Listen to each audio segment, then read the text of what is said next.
Hello students, welcome to our class. I hope you are all doing absolutely great. So students, today we are going to discuss something really important for your upcoming 2026 examination. अगर आप BA, BSc, BCom या किसी भी stream से अपनी पढ़ाई कर रहे हो और आपने MDC में हिस्ट्री रखा है तो आपके लिए ये क्लास काफ़ी ज़्यादा इंपॉर्टेंट होने वाली है because today we are going to cover the top 50 most important objective question from the complete syllabus. इसमें तो आपको 5 यूनिट पढ़ने हैं, तो आपके हिस्ट्री सब्जेक्ट के पाँचों यूनिट से केयरफुली सेलेक्टेड किए गए ये 50 क्वेश्चन आपकी एग्जामिनेशन प्रिपरेशन के लिए बहुत इंपॉर्टेंट है।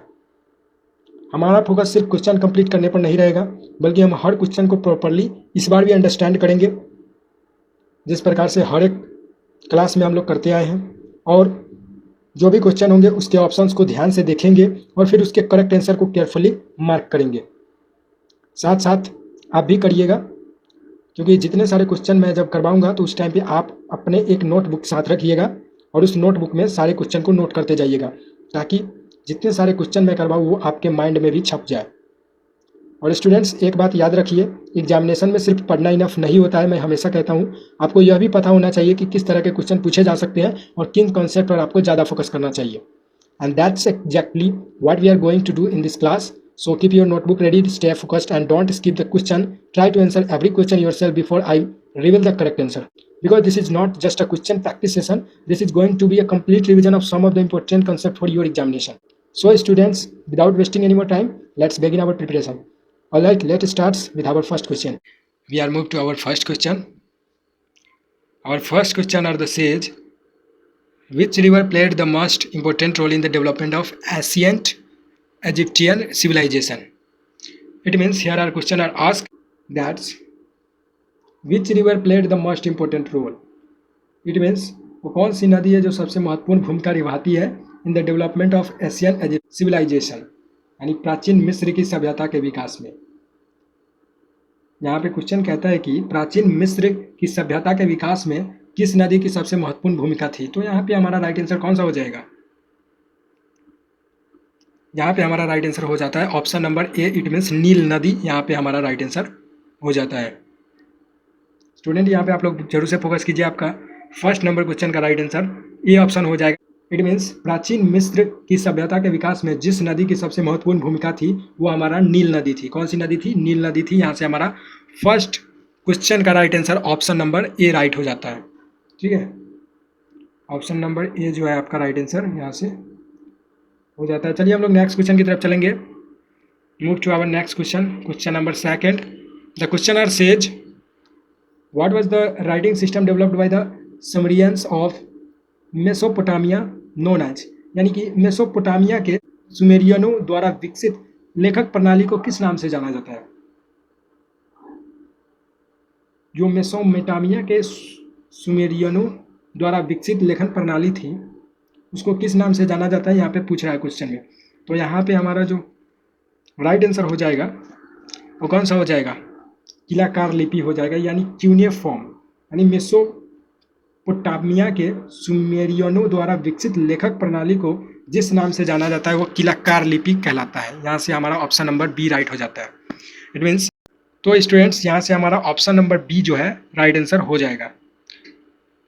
यहाँ से बी आंसर राइट हो जाता है, B is the correct answer. चलिए हम लोग नेक्स्ट क्वेश्चन की तरफ चलेंगे। हमारा नेक्स्ट क्वेश्चन, क्वेश्चन नंबर 3 है। The question are says, which ruler is famous for compiling one of the earliest known written codes of laws in Mesopotamia, यानी कि मेसोपोटामिया में प्राचीन लिखित कानून की प्रसिद्ध संहिता तैयार करने वाला शासक कौन था? उस रूलर को बताना है जो मेसोपोटामिया में प्राचीन लिखित कानून की प्रसिद्ध संहिता तैयार करने वाला था, यानी शासक था, रूलर था। तो वो रूलर हमारा कौन सा हो जाएगा? वो हमारा अशुरबनिपाल हो जाएगा। कौन हो जाएगा? Ashurbanipal. It means B option is the correct answer. Here are B option is the correct answer. यहाँ आपका बी ऑप्शन जो है राइट आंसर हो जाएगा। चलिए हम लोग नेक्स्ट क्वेश्चन की तरफ चलते हैं। Move to our next question, question number 4। The question are says, which Greek city state is considered the birth place of democracy. It means किस यूनानी नगर राज्य को लोकतंत्र का जन्म तंत्र यानी जन्म स्थान माना जाता है? किस यूनानी नगर राज्य को लोकतंत्र का जन्म स्थान माना जाता है? तो यहाँ पे हमारा राइट आंसर कौन सा हो जाएगा? यहाँ पे हमारा राइट आंसर हो जाता है option number D, it means Athens. यानी कि एथेंस यूनानी नगर राज्य थी जिसको लोकतंत्र का जन्म स्थान माना जाता है। तो यहाँ से हमारा ऑप्शन नंबर जो बी है राइट आंसर हो जाएगा। Option number B, D D D D D, यहाँ पे डी ऑप्शन आपका राइट हो जाएगा। सॉरी बच्चों, मैंने बी बोल दिया, यहाँ पे आप लोग सही कर लीजिएगा। यहाँ पे आप लोगों का ऑप्शन नंबर डी ही राइट आंसर हो जाएगा। ठीक है, चलिए हम लोग नेक्स्ट क्वेश्चन की तरफ चलते हैं। नेक्स्ट क्वेश्चन है 5 number. The question are says who are the first prominent leader associated with the golden age of Athens? It means we are understand in Hindi language. The question are says and ask Athens के स्वर्ण युग से संबंधित सबसे प्रमुख नेता कौन था? यानी कि एथेंस के जब स्वर्ण युग थे उस युग से संबंधित सबसे प्रमुख नेता को बताना है। तो कौन सा नेता थे हमारे? पेरिक्लीज थे। कौन थे? पेरिक्लीज। इट मीन्स ये ऑप्शन आपका राइट आंसर हो जाएगा। Pericles was the most prominent leader associated with the golden age of Athens. It means ये option is the correct answer. यहाँ से आपका ए ऑप्शन राइट हो जाता है। चलिए हम लोग नेक्स्ट क्वेश्चन की तरफ चलते हैं। हमारा नेक्स्ट नंबर क्वेश्चन है 6 number. The question are says which form of government was established in Rome after the overthrow of the Roman monarchy? It means Roman राजतंत्र के पतन के बाद रोम में किस प्रकार की शासन व्यवस्था स्थापित हुई? जब रोमन राजतंत्र के पतन था उस पतन के बाद रोम में किस प्रकार की शासन व्यवस्था स्थापित हुई थी? तो वो कौन सी हमारी शासन व्यवस्था थी? अगर आप लोगों को याद होगा तो यहाँ पे हमारा राइट आंसर गणराज्य शासन व्यवस्था थी। इसमें इट मीन्स रिपब्लिक शासन व्यवस्था थी। ठीक है, republic form of government was established in Rome after the overthrow of the Roman monarchy.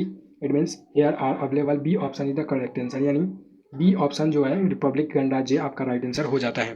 तो आप लोग यहाँ से मार्क कर लीजिएगा। और एक बात आप लोग अपने नोटबुक में जरूर से नोट करते जाइएगा, क्योंकि ये सारे क्वेश्चन जो भी क्वेश्चन मैं करा रहा हूँ काफ़ी ज़्यादा इंपॉर्टेंट है और आपके इस एक्सटर्नल एग्जाम में आने की काफ़ी ज़्यादा संभावना है। तो जरूर से आप लोग इसे याद कर लीजिएगा। अगर आप लोग नोटबुक पर मेरे साथ ही लिख रहे हो तब तो आसानी से आप लोगों को याद हो जाएगा। इसलिए मैं बोलता हूँ कि जब भी आप क्वेश्चन करो तो एक बार खुद से ज़रूर प्रयास करो कि मैं इस क्वेश्चन को कर पा रहा हूँ या नहीं कर पा रहा हूँ। बिकॉज कभी कभी ऐसा हम लोगों को लगता है कि मैं इस क्वेश्चन को कर लूँगा, लेकिन फिर भी ना जाने कितने कन्फ्यूजन हो जाते हैं जिसके कारण हम उस क्वेश्चन को नहीं कर पाते हैं, क्योंकि ऑप्शन जो हमारे पास होते हैं 4 ऑप्शंस होते हैं और कभी कभी इतने सिमिलर ऑप्शंस दिखते हैं कि हमको लगता है कि सारे के सारे ऑप्शन सही है, बट ऐसा नहीं होता है। चारों में से कोई एक ही ऑप्शन सही होता है। तो आप लोग ये बात ध्यान रखिएगा एंड सही से आप लोग पहले क्वेश्चन को लगाओ, खुद प्रैक्टिस करो, उसके बाद खुद ब खुद आपकी जो प्रिपरेशन है सबसे बेटर हो जाएगी। तो चलिए हम लोग नेक्स्ट क्वेश्चन की तरफ चलते हैं। हमारा नेक्स्ट क्वेश्चन है 7 number. The question are says which event is traditionally regarded as marking the beginning of the Roman Republic?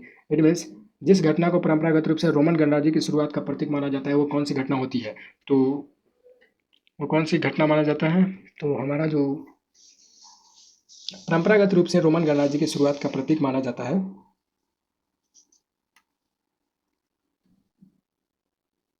वो overthrow of the Roman monarchy. It means Roman राजतंत्र का अंत ही वह घटना है जिसको परंपरागत रूप से रोमन गणराज्य की शुरुआत की प्रतीक माना जाता है। ठीक है, तो यहाँ पे आपका राइट आंसर सी ऑप्शन हो जाता है। It means here are C option is the correct answer. Okay, तो यहाँ से आपका सी राइट आंसर हो जाता है। चलिए हम लोग नेक्स्ट क्वेश्चन की तरफ चलेंगे। We are move to our next question. Question number 8। The question are says which religion emerged in the first century of CE from the teachings of Jesus Christ? Jesus Christ है। ठीक है, तो यहाँ पे question कहता है कि कहानी शताब्दी ईस्वी में यीशु मसीह के शिक्षाओं से कौन सा धर्म विकसित हुआ था? तो पहली शताब्दी ईस्वी में यीशु मसीह की जो शिक्षा थी, यानी कि जो उनकी एजुकेशन थी, उससे जो धर्म विकसित हुआ था वो हमारा ईसाई धर्म था, यानी क्रिश्चियनिटी था। तो यहाँ से आपका डी ऑप्शन राइट हो जाता है। आप लोगों को याद होगा तो क्रिश्चियनिटी। और यहाँ से आप लोग एक चीज़ और भी देख सकते हो कि आपका यहाँ पे जो है जेसस क्रिस्ट पूछ रहा है, तो यहीं से आप लोगों का स्पष्ट होता है कि आपका ऑप्शन नंबर डी ही राइट होगा। जेसस क्रिस्ट मतलब यहीं से आप लोग क्रिश्चियनिटी याद रखो। ठीक है, ईसाई धर्म आपका राइट आंसर हो जाएगा। चलिए हम लोग नेक्स्ट क्वेश्चन की तरफ चलेंगे। हमारा नेक्स्ट क्वेश्चन है 9 number. The question are says in which century did Islam originate in the Arabian peninsula?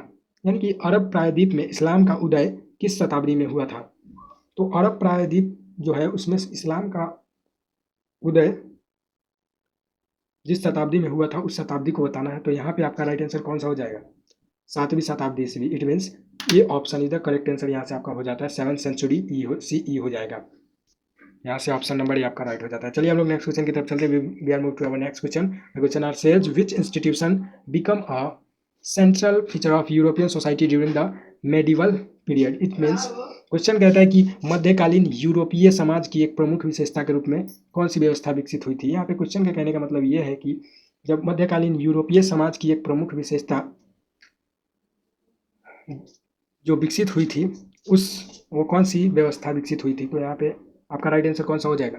यहाँ पे जो आपका राइट आंसर हो जाएगा ऑप्शन नंबर बी राइट हो जाएगा। इट मीन्स फ्यूडुअल सिस्टम आपका यहाँ से राइट आंसर हो जाएगा। सामंती व्यवस्था आप लोग सही कर लीजिएगा। आप लोगों का यहाँ पर राइट आंसर बी ऑप्शन हो जाएगा, सामंती व्यवस्था। सामंती व्यवस्था यहाँ से आप लोगों का राइट आंसर हो जाती है। We are move to our next question. The question are says which ancient Egyptian ruler was known by the title pharaoh. प्राचीन मिस्र के शासनों को किस उपाधि से जाना जाता है? यानी कि जो प्राचीन मिस्र के शासक थे उसको जिस उपाधि से जाना जाता था वो कौन सी उपाधि थी? तो हमारा यहाँ पे राइट आंसर कौन सा हो जाएगा? फराओ। यानी कि फराओ जो उपाधि थी उसी उपाधि से प्राचीन मिस्र के शासकों को जाना जाता था। यहाँ पे आप लोगों का राइट आंसर बी ऑप्शन हो जाता है।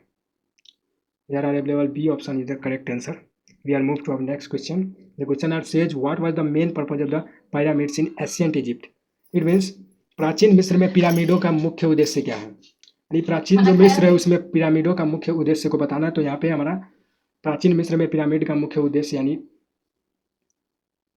इम्पोर्टेंट पर्पज को बताना है, मेन पर्पज को बताना है। तो हमारा यहाँ पर राइट आंसर कौन सा हो जाएगा? तो राइट आंसर हमारा राजकीय समाधि स्मारक। It means royal burial monuments हो जाएगा। यहाँ पे हमारा राइट आंसर सी ऑप्शन हो जाता है।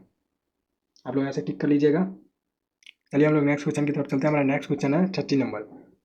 30 नंबर क्वेश्चन कहता है कि बेबीलोन नगर का संबंध मेसोपोटामिया की किस सभ्यता से था? यानी कि विच, यहाँ पे अगर हम इंग्लिश मीडियम में समझने के प्रयास करें, we are understanding English medium, then the question are says which Mesopotamia civilization is associated with the city of Babylon. Which Mesopotamia civilization यानी कि सिटी ऑफ बेबीलोन, बेबीलोन नगर का जो संबंध मेसोपोटामिया से था उस किस सभ्यता से था? तो बेबीलोन नगर था जो उसका संबंध मेसोपोटामिया से था, एक सभ्यता से। उस सभ्यता से बताना है जिस सभ्यता से उसका संबंध मेसोपोटामिया से था। यानी बेबीलोन नगर का संबंध मेसोपोटामिया से था। तो हमारा कौन सा सिविलाइजेशन हो जाएगा? यहाँ पे हमारा राइट आंसर हो जाएगा ऑप्शन नंबर ए हो जाएगा। ठीक है, आप लोग यहाँ पे कंफ्यूज मत होइएगा स्टूडेंट्स, आपका यहाँ पे राइट आंसर ऑप्शन नंबर ए हो जाएगा। ठीक है, इट मीन्स बेबीलोन नगर पूछ रहा है तो आप लोगों का यहाँ पे स्पष्ट होता है कि बेबीलोनियन सिविलाइजेशन ही आपका राइट आंसर हो जाएगा, बेबीलोनियन सभ्यता। ठीक है, ऑप्शन नंबर ए आपका यहाँ से राइट आंसर हो जाएगा। कंफ्यूज आप लोग मत होइएगा, यहाँ से आप लोगों का ऑप्शन नंबर ए ही राइट आंसर है। चलिए हम लोग नेक्स्ट क्वेश्चन की तरफ चलेंगे। We are moved to our next question. The question says which structure were characteristic of religious architecture in ancient Mesopotamia? Understand in Hindi. The question are asked प्राचीन Mesopotamia की धार्मिक वास्तुकला की प्रमुख विशेषता कौन सी संरचना थी? यानी कि जो प्राचीन मेसोपोटामिया की धार्मिक वास्तुकला थी उसकी प्रमुख विशेषता को बताना है।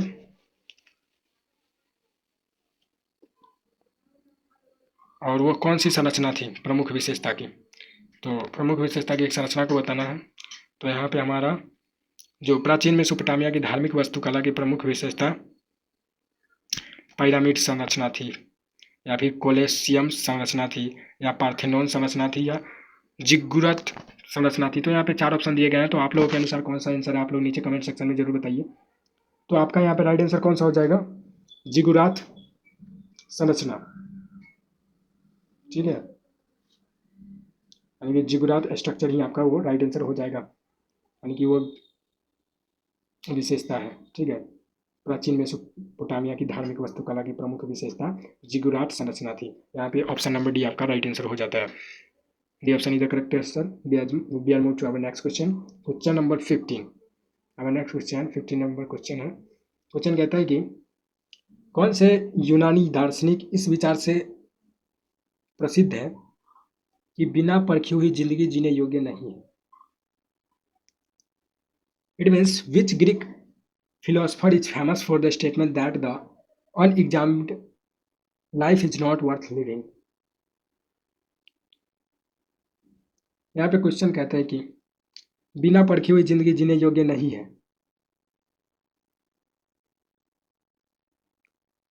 एक यूनानी दार्शनिक के मन में ये एक विचार होता है कि बिना परखी हुई जिंदगी जीने योग्य नहीं है। तो वो कौन से यूनानी दार्शनिक थे जिनके मन में ये विचार था कि बिना परखी हुई जिंदगी जीने योग्य नहीं है? तो हमारा यहाँ पे राइट आंसर कौन सा हो जाएगा? वह जो वैज्ञानिक यानी कि जो यूनानी दार्शनिक थे इस विचार के लिए प्रसिद्ध थे कि बिना परखी हुई जिंदगी जीने योग्य नहीं है, वो यूनानी थे हमारे सुकरात यूनानी दार्शनिक, यानी कि सुकरात Greek philosopher is the famous for the statement that the unexamined life is not worth living। It means A option is the correct answer. यहाँ से आपका ए ऑप्शन जो है राइट आंसर हो जाता है। चलिए हम लोग नेक्स्ट क्वेश्चन की तरफ चलते हैं। हमारा नेक्स्ट क्वेश्चन है which Greek city state emphasize discipline military training and obedience in its social system, यानी कि किस यूनानी नगर राज्य की सामाजिक व्यवस्था में अनुशासन, सैन्य प्रशिक्षण और आज्ञा पालन पर विशेष जोर दिया जाता है। यहाँ पे क्वेश्चन कह रहा है कि उस यूनानी नगर राज्य की सामाजिक व्यवस्था में अनुशासन, सैन्य प्रशिक्षण और आज्ञा पालन पर विशेष जोर दिया जाता है, जिसे आप लोगों को बताना है। तो जिस यूनानी नगर राज्य की सामाजिक व्यवस्था में अनुशासन, सैन्य परीक्षण यानी कि जो मिलिट्री की ट्रेनिंग दी जाती है, ऑब्डियंस यानी आज्ञा पालन पर विशेष जोर दिया जाता है, वो कौन सी यूनानी नगर राज्य की सामाजिक व्यवस्था है? तो यहाँ पे हमारा कौन सी यूनानी राज्य की सामाजिक व्यवस्था हो जाएगा? हमारा यहाँ पर राइट आंसर हो जाएगा स्पार्टा, यानी ऑप्शन नंबर बी जो है आपका राइट आंसर हो जाता है। यहाँ से आपका बी ऑप्शन राइट हो जाएगा। चलिए हम लोग नेक्स्ट क्वेश्चन की तरफ चलते हैं। हमारा नेक्स्ट क्वेश्चन 17 नंबर है। और स्टूडेंट्स आप लोगों को बता दूं कि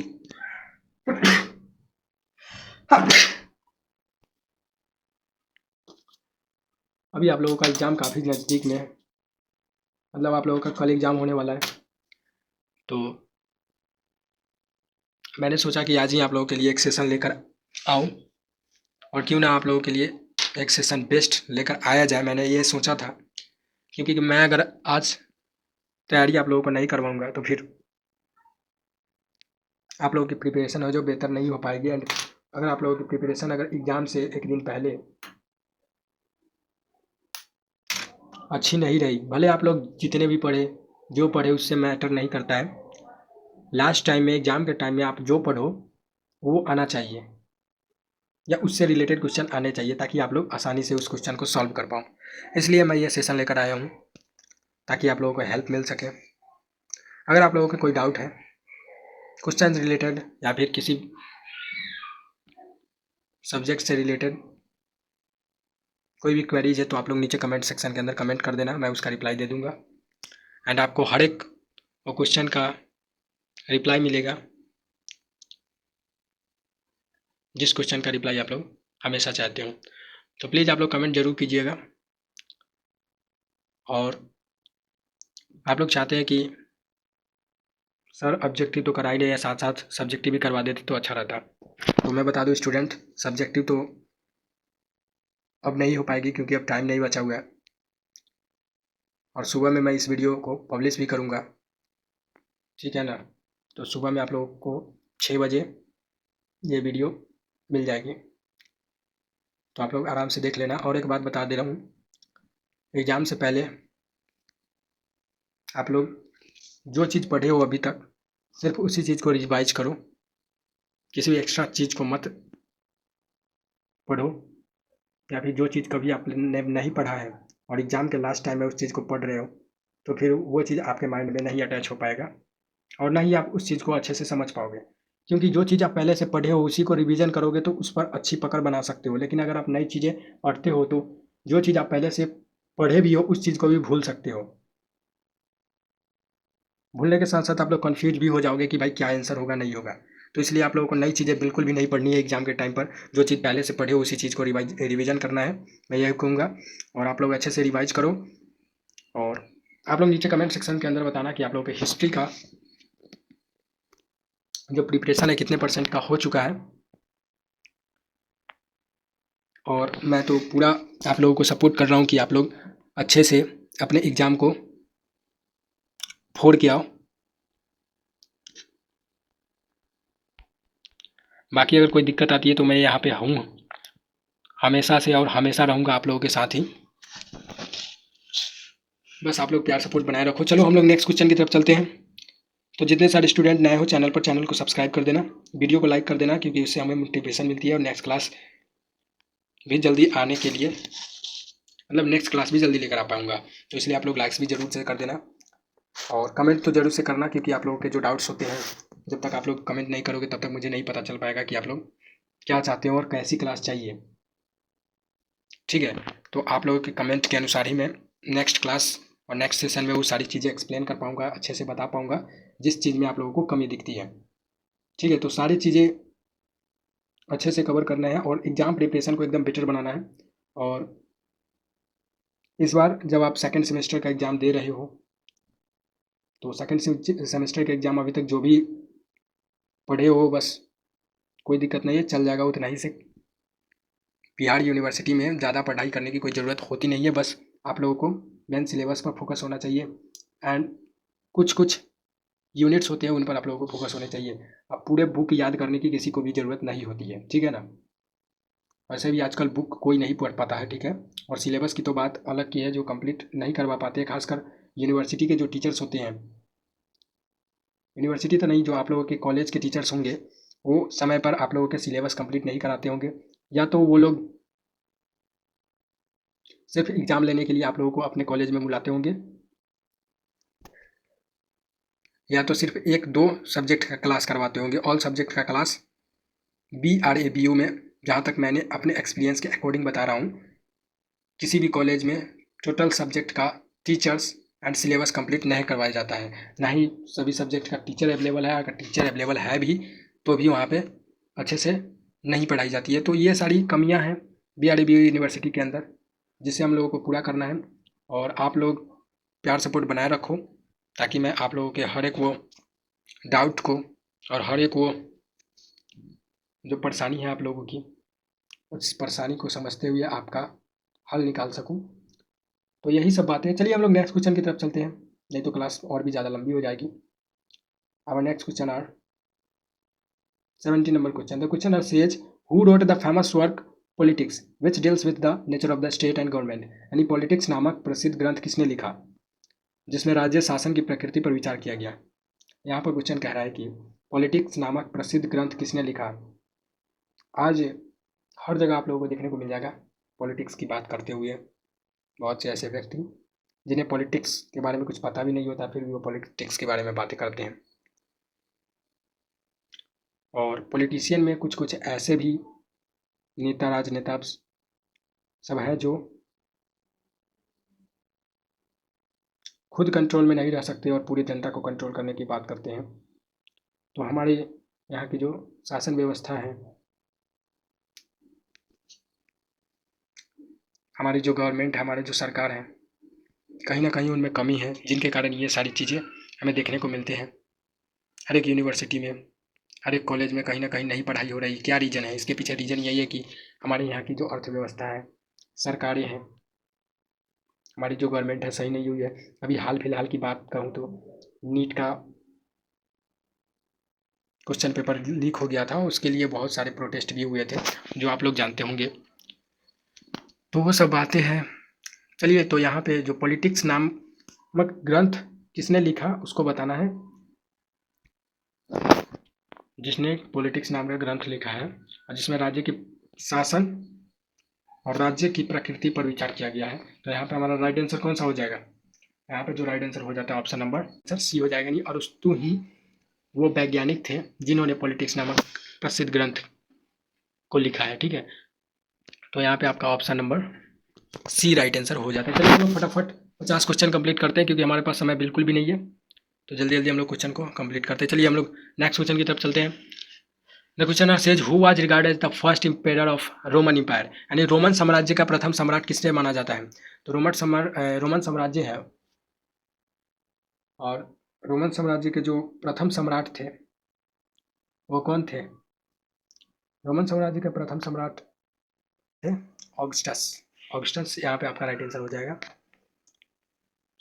यानी D option is the correct answer यहाँ से आपका हो जाता है। चलिए हम लोग नेक्स्ट क्वेश्चन की तरफ चलेंगे। हमारा नेक्स्ट क्वेश्चन है ऑप्शन यहाँ पे 90 नंबर क्वेश्चन कहता है कि रोमन साम्राज्य में ईसाई धर्म के प्रसार और स्थापना में किस घटना ने महत्वपूर्ण भूमिका निभाई? It means which event played a major role in the spread and establishment of Christianity in the Roman empire. Roman साम्राज्य में ईसाई धर्म के प्रसार और स्थापना में जिस घटना ने महत्वपूर्ण भूमिका निभाई थी वो कौन सी घटना थी? तो यहाँ पे हमारा राइट आंसर कौन सा हो जाएगा? यहाँ पे हमारा right answer Constantine's acceptance and support of Christianity, यानी कॉन्स्टेंटिन, यहाँ पे कॉन्स्टेंटाइन्स हो जाएगा, ठीक है, Constantine's acceptance and support of Christianity, ठीक है, यानी कि कॉन्स्टेंटाइन द्वारा ईसाई धर्म को स्वीकार करना और समर्थन देना। यहाँ पे ऑप्शन नंबर बी ये आपका राइट आंसर हो जाएगा। यहाँ पे आपका option number A correct answer हो जाता है। चलिए हम लोग नेक्स्ट क्वेश्चन की तरफ चलते हैं। हमारा नेक्स्ट क्वेश्चन है 20 number the question are said which city became the centre of the early Islamic state under prophet Muhammad, यानी कि पैगंबर मोहम्मद के अधीन प्रारंभिक इस्लामी राज्य का केंद्र कौन सा नगर बना? पैगंबर मोहम्मद के अधीन जब प्रारंभिक इस्लामी राज्य था तो उस राज्य का केंद्र कौन सा नगर बना था? तो उस राज्य को बताना है, यानी उस नगर को बताना है जो राज्य का केंद्र बना था। तो यहाँ हमारा यहाँ पर राइट आंसर कौन सा हो जाएगा? यहाँ पर राइट आंसर हो जाता है मदीना, यानी कि Medina city became the centre of the early Islamic state under prophet Muhammad, यानी कि पैगंबर मोहम्मद के अधीन प्रारंभिक इस्लामी राज्य का केंद्र मदीना नगर बना था, ठीक है। यहाँ पे ऑप्शन नंबर आपका सी राइट आंसर हो जाएगा। चलिए हम लोग नेक्स्ट क्वेश्चन की तरफ चलते हैं। हमारा नेक्स्ट क्वेश्चन है 21 number the question are said which Egyptian religious belief was closely connected with the practice of mummification, ठीक है, मम्मीफिकेशन यहाँ पे राइट क्वेश्चन कह रहा है। तो मिस्र की कौन सी धार्मिक मान्यता मम्मी बनाने की प्रथा से निकटता से जुड़ी हुई थी? तो यहाँ पे क्वेश्चन कहता है कि मिस्र की जो धार्मिक मान्यता मम्मी की प्रथा से निकटता से जुड़ी हुई थी वो कौन सी धार्मिक मान्यता थी? तो यहाँ पे हमारा उसी मिस्र की धार्मिक मान्यता को बताना। तो यहाँ पे हमारा राइट आंसर कौन सा हो जाएगा? यहाँ पे हमारा राइट आंसर परलोक में विश्वास, यानी belief in the after life, यहाँ पे राइट आंसर हो जाएगा ऑप्शन नंबर ए, ठीक है। यहाँ से आपका ऑप्शन नंबर ए हो जाता है। चलिए नेक्स्ट क्वेश्चन की तरफ चलते हैं। हमारा नेक्स्ट क्वेश्चन है 22 number the question are ask which civilization is recorded as one of the earliest urban civilization of Mesopotamia, यानी कि क्वेश्चन कहता है कि सभ्यता को जिस मेसोपोटामिया की प्रारंभिक नगरीय सभ्यताओं में से एक माना जाता है वो कौन सी सभ्यता थी? तो यहाँ पे हमारा राइट आंसर कौन सा हो जाएगा? यहाँ पर right answer option number B, यानी सुमेरियन सभ्यता, यानी सुमेरियन सिविलाइजेशन यहाँ से राइट आंसर हो जाता है, अगर आप लोगों को याद होगा तो सुमेरियन सभ्यता। चलिए हम लोग नेक्स्ट क्वेश्चन की तरफ चलते हैं। हमारा नेक्स्ट क्वेश्चन कहता है what was the main political characteristic of the Greek politics, यानी पोलिस, ग्रीक पोलिस, ठीक है ना। यहाँ पे क्वेश्चन कहता है कि यूनानी पोलिस की प्रमुख राजनीतिक विशेषता क्या थी? तो यूनानी पोलिस की प्रमुख राजनीतिक विशेषता क्या थी इसको बताना है। तो यूनानी जो पोलिस थी उसकी प्रमुख विशेषता फारसी साम्राज्य का एक प्रांत था, यानी कि it was a province of the Persian empire. यहाँ पे आपका ऑप्शन नंबर बी राइट हो जाता है। कौन सा ऑप्शन नंबर बी राइट हो जाता है। चलिए हम लोग नेक्स्ट क्वेश्चन की तरफ चलते हैं। नहीं स्टूडेंट्स, यहाँ पे आप लोगों का right answer option number C होगा, ठीक है ना। यहाँ पे आप लोग रॉन्ग लगा लिए हो तो इसे आप लोग प्लीज रिमूव कर देना। यहाँ से आपका option number C right answer हो जाता है। कौन सा ऑप्शन नंबर सी राइट है, ठीक है। यानी कि यूनानी पोलिस की प्रमुख राजनीतिक विशेषता यही है कि यह एक स्वतंत्र नगर राज्य के रूप में कार्य करता है, ठीक है ना। ऑप्शन नंबर सी राइट हो जाता है। चलिए नेक्स्ट क्वेश्चन की तरफ हम लोग चलेंगे। तो next question are the says which ancient Greek thinker is traditionally regarded as the founder of Western philosophy? It means which ancient Greek thinker, यानी कि प्राचीन यूनानी विचारक को, किस प्राचीन यूनानी विचारक को परंपरागत रूप से पश्चिमी दर्शक का संस्थापक माना जाता है? तो जिस प्राचीन यूनानी विचारों को परंपरागत रूप से पश्चिमी दर्शन का संस्थापक माना जाता है उस यूनानी विचारक को बताना है। तो यहाँ पे हमारा राइट आंसर कौन सा हो जाएगा? यहाँ पे हमारा राइट आंसर सुकरात हो जाएगा, क्योंकि सुकरात ancient Greek thinker is traditionally regarded as the founder of Western philosophy. It means here Socrates is the correct option. It means D option is the right answer. यहाँ से आपका डी ऑप्शन राइट आंसर होगा। चलिए हम लोग next question की तरफ चलेंगे, और नेक्स्ट क्वेश्चन है यहाँ पे क्वेश्चन कहता है कि गणराज्य काल में अभिजात वर्ग के हितों का प्रतिनिधित्व करने वाली संस्था कौन सी थी? यहाँ पे क्वेश्चन कहता है कि which Roman institution represented the interest of the Roman aristocracy during the Republic? It means उस संस्था को बताना है जो गणराज्य काल में रोमन अभिजात वर्गों के हितों का प्रतिनिधित्व करने वाली थी। तो यहाँ पे हमारा कौन सा राइट आंसर हो जाएगा? तो हमारा यहाँ पे जो राइट आंसर हो जाएगा Roman senate. It means option number ए आपका राइट आंसर यहाँ से हो जाता है, क्योंकि गणराज्य काल में रोमन अभिजात वर्ग के हितों का प्रतिनिधित्व करने वाली जो संस्था थी वो रोमन सीनेट संस्था थी। यहाँ से ऑप्शन नंबर ए आपका राइट आंसर हो जाता है। चलिए हम लोग नेक्स्ट क्वेश्चन की तरफ चलते हैं। हमारा नेक्स्ट क्वेश्चन है 26 number. The question says who played a decisive role in the transition from the Roman republic to the Roman empire, यानी कि रोमन गणराज्य से रोमन साम्राज्य में परिवर्तन में किस व्यक्ति की निर्णायक भूमिका थी? तो रोमन गणराज्य जो थी उससे रोमन साम्राज्य में परिवर्तन में जिस व्यक्ति की निर्णायक भूमिका थी वो कौन सी व्यक्ति था? तो उस व्यक्ति को बताना है। तो यहाँ पे हमारा राइट आंसर कौन सा हो जाएगा? यहाँ पे हमारा राइट आंसर जूलियस सीजर हो जाता है। ठीक है, it means B option is the correct answer. Move to our next question. The question says which Roman emperor is associated with the edict of Milan of 333 यानी 313 CE, यानी कि 313वीं ईस्वी में के मिलान के आदेश से किस रोमन सम्राट का संबंध था? 313 ईस्वी के मिलान के आदेश से जिस सम्राट का संबंध था उस रोमन सम्राट को बताना है। तो हमारा यहाँ पे कॉन्स्टेंटाइन यानी ऑप्शन नंबर सी आपका राइट आंसर हो जाएगा। कॉन्स्टेंटाइन हो जाएगा, option number C is the correct answer. ठीक है, चलिए हम लोग नेक्स्ट क्वेश्चन की तरफ चलते हैं। Who is regarded as the founder of Islam, यानी इस्लाम का संस्थापक जिसे माना जाता है वो कौन थे? तो इस्लाम का संस्थापक माने जाने वाले क्या नाम बताना है? तो यहाँ पे फाउंडर ऑफ इस्लाम बताना है। तो यहाँ पे हमारा right answer option number D हो जाता है, नहीं प्रोफेट मोहम्मद, यहाँ पे पैगंबर मोहम्मद। यहाँ पे क्वेश्चन एक बार रिपीट हो चुका है तो लोग ध्यान रखिएगा। यहाँ पे ऑप्शन नंबर डी आपका राइट आंसर हो जाए। चलिए हम लोग नेक्स्ट क्वेश्चन की तरफ चलेंगे। हाँ, क्वेश्चन नंबर 29 कहता है कि 29 थोड़ा सा स्क्रॉल हो गया, सॉरी बच्चों, फिर से हम लोग 29 पे आ जाते हैं। चलिए यहाँ पे क्वेश्चन नंबर 29 कहता है कि which city was the first major centre of Islamic caliphate after the period of, oh no थोड़ा सा स्क्रॉल हो जा रहा है प्यारे बच्चों, थोड़ी सी यहाँ पे प्रॉब्लम तो है, चलिए कोई बात नहीं, थोड़ी सी इशू थी, हो गया सॉल्व। चलिए which city was the first major centre of the Islamic caliphate after the period of the 4 caliphs, यानी कि यहाँ पे क्वेश्चन कहता है कि प्रथम 4 खलीफाओं के काल के बाद कौन सा नगर इस्लामिक खिलाफत का प्रमुख केंद्र बना? प्रथम 4 यानी कि जो स्टार्टिंग के 4 खलीफाओं थे उसके काल के बाद कौन सा नगर इस्लामिक खिलाफत का प्रमुख केंद्र बना? तो उस नगर इस्लामिक को बताना है जो खिलाफत का प्रमुख केंद्र बना था। तो यहाँ पे हमारा राइट आंसर कौन सा हो जाएगा? यहाँ पे राइट आंसर दशमिक हो जाएगा, यानी it means A option is the correct answer यहाँ से हो जाता है आपका ए। चलिए ए ऑप्शन यहाँ से राइट आंसर। चलिए move to next question. Which system became the dominant social and economic structure in much of medieval Europe? It means मध्यकालीन यूरोप के अधिकांश भाग में जिस सामाजिक और आर्थिक व्यवस्था प्रमुख बनी थी वो कौन सी सामाजिक और आर्थिक व्यवस्था थी? तो यहाँ पे हमारा राइट आंसर वाणिज्यवाद यानी सामंतवाद हो जाएगा, यानी ऑप्शन नंबर बी हो जाएगा राइट आंसर। यहाँ से सामंतवाद आपका राइट आंसर हो जाता है। ठीक है, ऑप्शन नंबर बी। चलिए हम लोग नेक्स्ट क्वेश्चन की तरफ चलते हैं। हमारा नेक्स्ट क्वेश्चन है 31 नंबर, कहाँ गया 31 नंबर क्वेश्चन है यहाँ से? हाँ, 31 नंबर question are the says which Roman emperor is associated with the division of Roman empire in eastern and western administrative parts, यानी कि यहाँ पे क्वेश्चन कहता है कि किस रोमन सम्राट का संबंध रोमन साम्राज्य को पूर्वी और पश्चिमी प्रशासनिक भागों में विभाजित करने से था? तो यहाँ पे हमारा राइट आंसर कौन सा हो जाएगा? यहाँ पे हमारा right answer Diocletian, it mean C option is the right answer. यहाँ से हमारा हो जाता है सी ऑप्शन। ठीक है, डायोक्लेसियन। ठीक है, Diocletian is the right answer. We are move to our next question 32 number question. The question are say which ancient Roman language become the basis of several modern European language? It means question कहता है कि प्राचीन रोम की कौन सी भाषा कई आधुनिक यूरोपीय भाषाओं का आधार बनी? तो प्राचीन जो रोम थी उसकी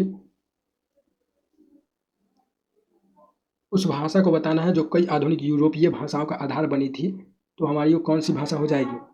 तो यहाँ पे हमारा राइट आंसर ऑप्शन नंबर ए यानी लैटिन भाषा थी। प्राचीन रोम की जो लैटिन भाषा थी ही यानी कि लैटिन भाषा ही थी जो कई आधुनिक यूरोपीय भाषाओं का आधार बनी थी। तो यहाँ पे हमारा राइट आंसर ऑप्शन नंबर ए हो जाता है। चलिए हम लोग नेक्स्ट क्वेश्चन की तरफ चलेंगे। हमारा नेक्स्ट क्वेश्चन है 33 number. What was one major contribution of Roman civilization to the develop of political and social institutions? तो यहाँ पे हमारा क्वेश्चन कहता है कि राजनीतिक और सामाजिक संस्थाओं के विकास में रोमन सभ्यता का एक प्रमुख योगदान क्या था, उसको बताना है। तो प्रमुख योगदान को यहाँ पे बताना है, तो हमारा right answer option number D हो जाता है, क्योंकि रोमन का कानून का विकास ही हमारा यहाँ पे राइट आंसर हो जाता है। क्या?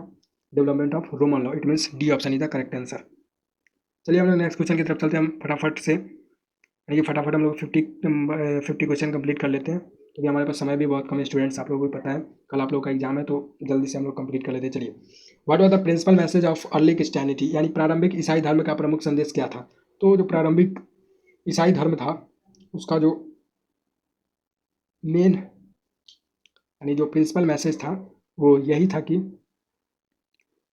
आस्था, प्रेम और मुक्ति को प्रारंभिक ईसाई धर्म के अनुसार रखें। यानी प्रारंभिक ईसाई धर्म का प्रमुख संदेश आस्था, प्रेम और मुक्ति था। ठीक है, यहाँ से आपका faith, love and salvation, it means B option is the correct answer. यहाँ से आपका बी ऑप्शन राइट आंसर हो जाता है। चलिए हम लोग नेक्स्ट क्वेश्चन की तरफ चलते हैं। हमारा नेक्स्ट क्वेश्चन है 35 number. The question are says what was the significance of the हिजरत इन इस्लामिक हिस्ट्री? यानी कि इस्लामी इतिहास में हिजरत का क्या महत्व होता है, यहाँ पे बताना है। What was the significance of the हिजरत इन इस्लामिक स्टोरी, ये हिस्ट्री, इस्लामिक हिस्ट्री। तो यहाँ पे आपका क्वेश्चन कहता है कि इस्लामी इतिहास में हिजरत का महत्व क्या था, यानी हिजरत के महत्व को आप लोगों को बताना है। तो यहाँ पे आपका राइट आंसर कौन सा हो जाएगा? यहाँ पे आपका राइट आंसर सी नंबर हो जाएगा, क्योंकि द सिग्निफिकेंस ऑफ द हिजरत in Islamic story was marked the migration of Muhammad from Mecca to Medina, यानी कि यह मोहम्मद के मक्का से मदीना प्रवास को दर्शाती है। यहाँ पे आपका ऑप्शन नंबर सी राइट हो जाता है। ठीक है, तो यहाँ से सी ऑप्शन जो है राइट आंसर हो जाता है। चलिए हम लोग नेक्स्ट क्वेश्चन की तरफ चलते हैं। तो हमारा नेक्स्ट क्वेश्चन है 36 नंबर। कहाँ गया? 36 नंबर यहाँ पे हमारा राइट आंसर क्वेश्चन है 36। Which language played an important role in the administration and intellectual life of the early Islamic world? यानी कि जो प्रारंभिक इस्लामी दुनिया के प्रशासन और बौद्धिक जीवन में जिस भाषा की महत्वपूर्ण भूमिका थी वो कौन सी भाषा थी? तो यहाँ पे हमारा राइट आंसर कौन सा हो जाएगा? प्रारंभिक इस्लामी दुनिया के प्रशासन और बौद्धिक जीवन में जिस भाषा की महत्वपूर्ण भूमिका थी वो अरबी भाषा थी, यानी अरेबिक लैंग्वेज थी। यहाँ पे हमारा ये ऑप्शन राइट आंसर हो जाता है। चलिए हम लोग नेक्स्ट क्वेश्चन की तरफ चलेंगे।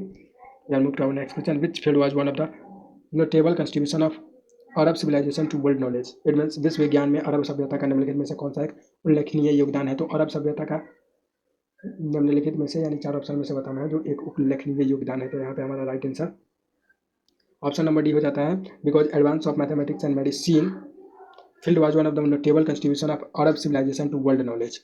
It means D option is the correct answer हो जाता है। यहाँ से आपका डी ऑप्शन ही राइट है, क्योंकि गणित और चिकित्सा में उन्नति ही वह एक उल्लेखनीय योगदान है जो विश्व विज्ञान में अरब सभ्यता का दिखाता है। ठीक है, तो यहाँ पे हमारा right answer option number D हो जाता है। चलिए हम लोग नेक्स्ट क्वेश्चन की तरफ चलेंगे। हमारा नेक्स्ट क्वेश्चन है 38 नंबर। क्वेश्चन है what was one of the major objective of the crusades? यानी धर्म युद्धों के प्रमुख उद्देश्य में से एक क्या था? धर्म युद्ध के प्रमुख उद्देश्य है उनमें से एक उद्देश्य को बताना है। तो यहाँ पे हमारा राइट आंसर कौन सा हो जाएगा?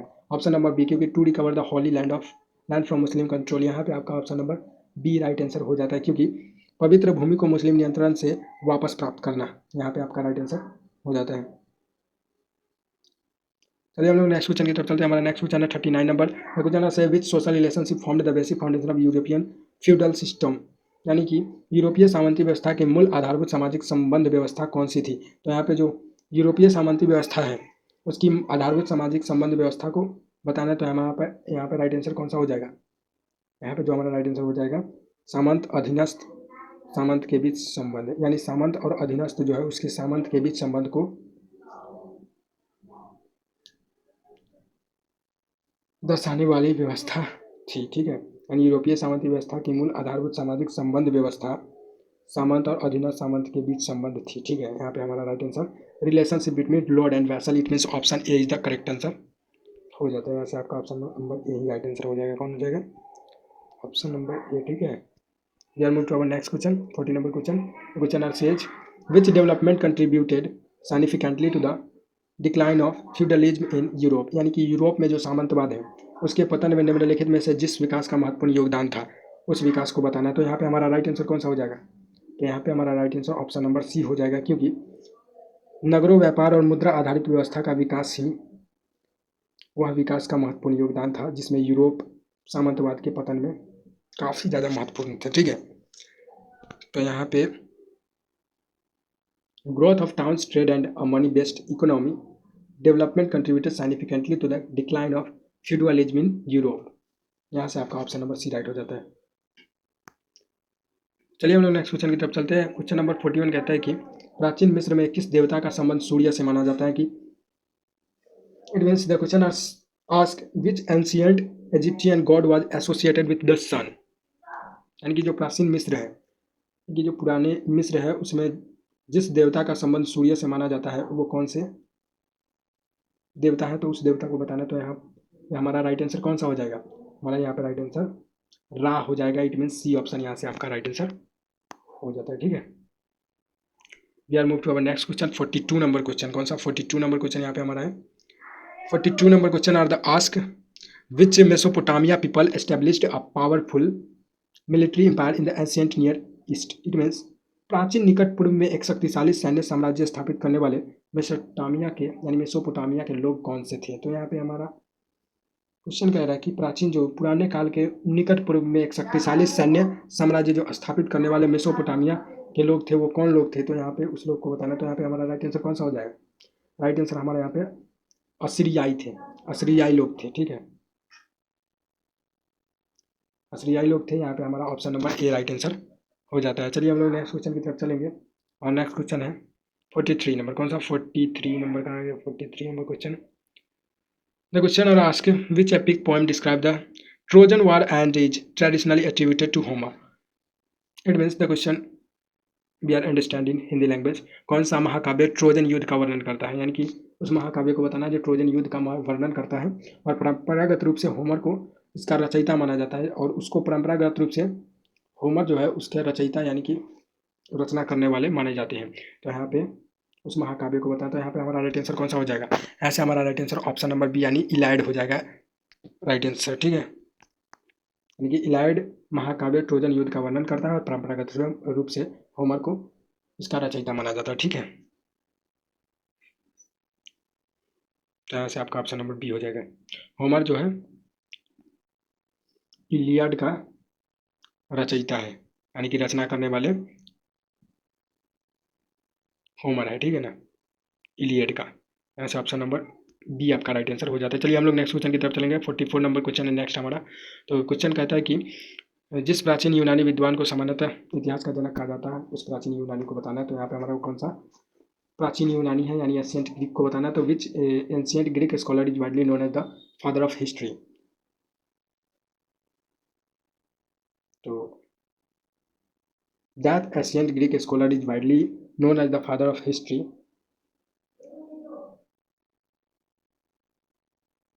प्लेटो। यानी कि जो प्लेटो प्राचीन यूनानी विद्वान थे उन्होंने ही सामान्यतः इतिहास का जनक बताया जाता है या उन्हीं को सामान्यतः इतिहास को जनक यानी इतिहास का जनक कहा जाता है। ठीक है, तो यहाँ पे आपका राइट आंसर प्लेटो हो जाएगा यानी ऑप्शन नंबर बी आपका यहाँ से राइट आंसर हो जाता है। चलिए हम लोग नेक्स्ट क्वेश्चन की तरफ चलेंगे। नेक्स्ट क्वेश्चन है 45 नंबर। ठीक है, हमें तो लग रहा है कि 44 नंबर का आंसर रॉन्ग है। ठीक है ना, क्योंकि जो इतिहास का जनक है वो प्लेटो हो ही नहीं सकता, हेरोडोटस होना चाहिए। हाँ, यहाँ पे आप लोग यहाँ पे रॉन्ग हो गया है। ठीक है ना, 44 नंबर का प्लेटो नहीं होगा। यहाँ पे आपका राइट आंसर हो जाएगा हेरोडोटस। ठीक है, हेरोडोटस इसमें इट मीन्स आपका डी ऑप्शन जो है राइट आंसर हो जाएगा। यहाँ पे आप लोग सही कर लीजिएगा। ठीक है, यहाँ पे कंफर्म आपका डी आंसर ही आपका राइट आंसर हो जाएगा, हेरोडोटस। ठीक है, क्योंकि जिस प्राचीन यूनानी विद्वान को सामान्यतः इतिहास का जनक कहा जाता है वो हेरोडोटस ही है। ठीक है, Herodotus. We are move to our next question 45 number question. The question are say which group of people played an important role in the political struggle between the patricians and plebeians in Rome. It means question कहता है कि रोम में patrician और plebeian के बीच राजनीतिक संघर्ष में जिस वर्ग ने महत्वपूर्ण भूमिका निभाई थी वो कौन सा वर्ग था? तो यहाँ पे हमारा उस वर्ग को बताना। जो रोम में पैट्रिलियन और प्लेबियन के बीच राजनीतिक संघर्ष में यानी दोनों के बीच जो राजनीतिक संघर्ष हुआ था उस संघर्ष में काफ़ी ज़्यादा महत्वपूर्ण भूमिका निभाई थी, वो कौन सा वर्ग था? तो वो हमारा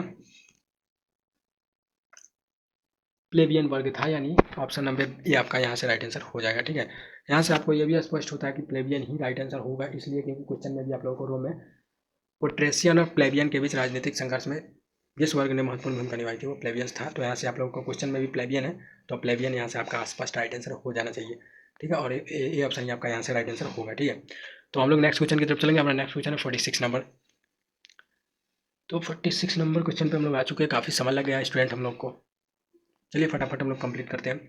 विच Roman Empire made Christianity the official religion of the Roman empire, यानी कि जिस रोमन सम्राट के शासनकाल में ईसाई धर्म को रोमन साम्राज्य का आधिकारिक धर्म बनाया गया, वो कौन सा रोमन सम्राट था, या फिर किस रोमन सम्राट के शासनकाल में ईसाई धर्म को रोमन साम्राज्य का आधिकारिक धर्म बनाया गया था? तो यहाँ पे आपका राइट आंसर हो जाएगा थियोडियोसिस प्रथम, यानी थियोडियोसिस फर्स्ट। यहाँ पे आपका बी ऑप्शन जो है राइट आंसर हो जाता है। चलिए हम लोग नेक्स्ट क्वेश्चन की तरफ चलते हैं। 47 नंबर क्वेश्चन कहता है कि which sacred text contains the fundamental teaching of Islam, यानी कि इस्लाम की मुख्य शिक्षाओं को किस पवित्र ग्रंथ में संकलित किया गया? तो जो इस्लाम की मूल शिक्षाएं हैं, यानी कि जो फंडामेंटल टीचिंग्स है,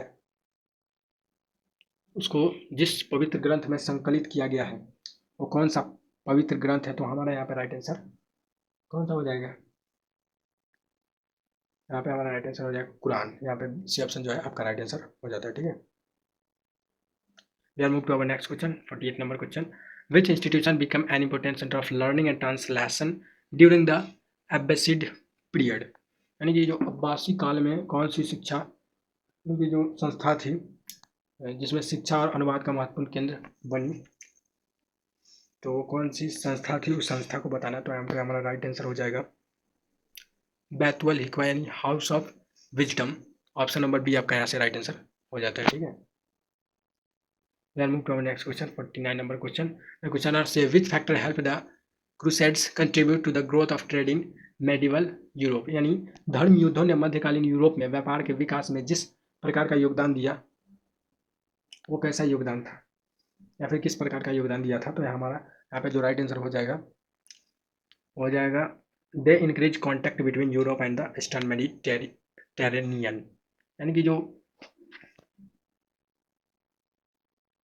धर्म युद्धों ने मध्यकालीन यूरोप में व्यापार के विकास में योगदान किए थे, उन्होंने यूरोप और पूर्वी भूमध्य सागरीय क्षेत्रों के बीच संपर्क बढ़ाया था, यही योगदान था व्यापार के विकास में। ठीक है, तो यहाँ से हमारा ऑप्शन नंबर डी जो है राइट आंसर हो जाता है। ठीक है, it means D option is the correct answer. We are move to our last question, 50 number question. Which development was an important consequence of the decline of feudalism in Europe, यानी कि जो Europe में सामंतवाद के पतन है उसका एक महत्वपूर्ण परिणाम क्या था उसको बताना है। तो यूरोप में जो सामंतवाद के पतन थे उसका एक महत्वपूर्ण परिणाम यही था कि केंद्रीकृत राजतंत्रों और शक्तिशाली राष्ट्रीय राज्यों का उदय करना। यहाँ पे ऑप्शन नंबर ए आपका राइट आंसर हो जाता है। It means rise of centralized monarchies and stronger national states. It means option A is the correct answer. तो यहाँ से आपका 50 का 50 कंप्लीट हो गया। तो स्टूडेंट्स, जैसा कि मैंने बोला था कि आप लोगों के लिए 50 का 50 क्वेश्चन मैं लेकर आऊँगा, तो आप लोगों के लिए मैं 50 का 50 क्वेश्चन लेकर आया और सक्सेसफुली मैंने यहाँ पे अभी तक जितने सारे क्वेश्चन थे सारे के सारे कंप्लीट करवा दिए। इट मीन्स मैंने अभी तक 50 अपॉन में 50 क्वेश्चन कंप्लीट करवा दिए। ठीक है, अब आप लोग बताइए नीचे कमेंट करके कि आप लोगों को कौन सा क्वेश्चन नहीं समझ में आया, क्या दिक्कत आई, कोई क्वेरीज है, कोई क्वेश्चन है, कोई डाउट है तो नीचे कमेंट सेक्शन के अंदर पूछ लीजिए। और अगर आप लोगों को लगता है कि सर ये वाला क्वेश्चन आ सकता है तो आप लोग भी वो क्वेश्चन नीचे टाइप कर सकते हो। ठीक है ना, क्योंकि हो सकता है कि आप लोग भी सही बता पाओ, क्योंकि जो स्टूडेंट पढ़ाई कर रहे हैं उनको तो पता है कि कहाँ से क्वेश्चन आ सकते हैं। और एक बात, आप लोगों ने अगर PYQ देखा है यानी प्रीवियस ईयर क्वेश्चंस देखे हैं तब तो वो मास्टर स्ट्रोक आपके लिए बन जाएगा, क्योंकि जिसने PYQ कवर किया होता है उसे पता होता है कि क्वेश्चन का पैटर्न क्या है और कैसे क्वेश्चन आ सकते हैं। तो इसलिए PYQ एक बार जरूर देख लेना। और ये टॉप 50 VVI क्वेश्चन थे आप लोगों के हिस्ट्री एग्जाम के लिए, तो आप लोग इसे रिवीजन कर लेना, एक बार अच्छे से याद कर लेना। आशा है आप लोगों को ये क्लास बहुत पसंद आया होगा। तो मिलते हैं इसी प्रकार के नए धमाकेदार क्लास के साथ, नए सेशन के साथ, नए VVI क्वेश्चंस के साथ। तब तक के लिए जय हिंद, जय भारत। सारे स्टूडेंट को दिल से लव यू सारे स्टूडेंट्स को। मिलते हैं नए सेशन के साथ।